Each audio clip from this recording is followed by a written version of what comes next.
Je crois que l'égalité par l'uniforme, c'est de la pensée magique, ça ne marche pas. D'ailleurs, l'uniforme obligatoire à l'école publique en France n'a jamais existé. Ça n'a jamais existé. Il suffit d'écouter les sociologues de l'éducation nationale. Et en vérité, quand j'entends le Rassemblement national, parce qu'ils avaient déposé une proposition de loi sur le retour de l'uniforme à l'école, et dans l'exposé des motifs, il était dit que, par exemple, les tenues des élèves mettaient en avant les différences sociales des parents, notamment ceux qui avaient plus d'argent, ceux qui en avaient moins. Mais en vérité, ce que vous faites avec ça, c'est que vous gommez simplement les différences avec une tenue, mais vous n'apportez pas une réponse aux inégalités sociales de la société. Et je crois que c'est pas une réponse dont l'école a besoin aujourd'hui. C'est un artifice, c'est ça que c'est un artifice. Si vous voulez lutter contre les inégalités sociales qui aujourd'hui fracassent les élèves qui sont à l'école, il faut augmenter le SMIC, il faut parler du partage des richesses, il faut bloquer les prix des produits alimentaires, il faut bloquer les loyers.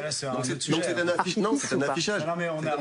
C'est un affichage. C'est écrit dans la proposition de loi du Rassemblement national. Pour augmenter le pouvoir d'achat des Français, mais ça vous avez voté contre l'augmentation de l'uniforme. Donc on voit que c'est une course à la différenciation et c'est absolument pas une mesure d'égalité. D'ailleurs, les établissements qui revendiquent aujourd'hui le fait d'avoir un uniforme, qui sont des établissements souvent privés et de haut niveau en termes d'accessibilité financière, c'est pour se distinguer des autres. Donc c'est une course à la différenciation et c'est absolument pas une mesure d'égalité. Et puis en plus, je termine sur un mot, parce que dans une rentrée scolaire où les familles souffrent, imposer l'achat d'une tenue à des familles, c'est remettre en cause la question de la gratuité à l'école. Non mais pourquoi vous dites ça? Parce que la Martinique, je termine juste une chose, je vous ai pas coupé, la Martinique, il y a un tiers des établissements à peu près où il y a la tenue qui est imposée.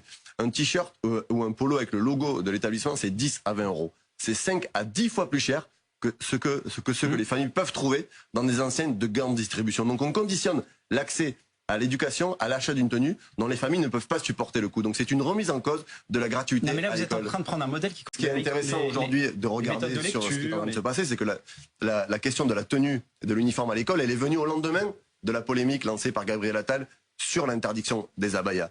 Et je remarque qu'il y a une cohérence idéologique aujourd'hui entre l'extrême droite et Emmanuel Macron, puisque Brigitte Macron elle-même a pris position dans les médias pour dire je suis favorable à la tenue à l'école. Et on a deux maires qui proposent d'expérimenter la tenue à l'école. Ce sont deux maires d'extrême droite, à Béziers et à Perpignan. Donc il y a une convergence idéologique entre l'extrême droite et la Macronie qui se traduit dans cette proposition que nous, on trouve absolument inadaptée, inappropriée, qui encore une fois ne résoudra pas la question des inégalités à l'école et qui remet en cause le principe de gratuité. On verra.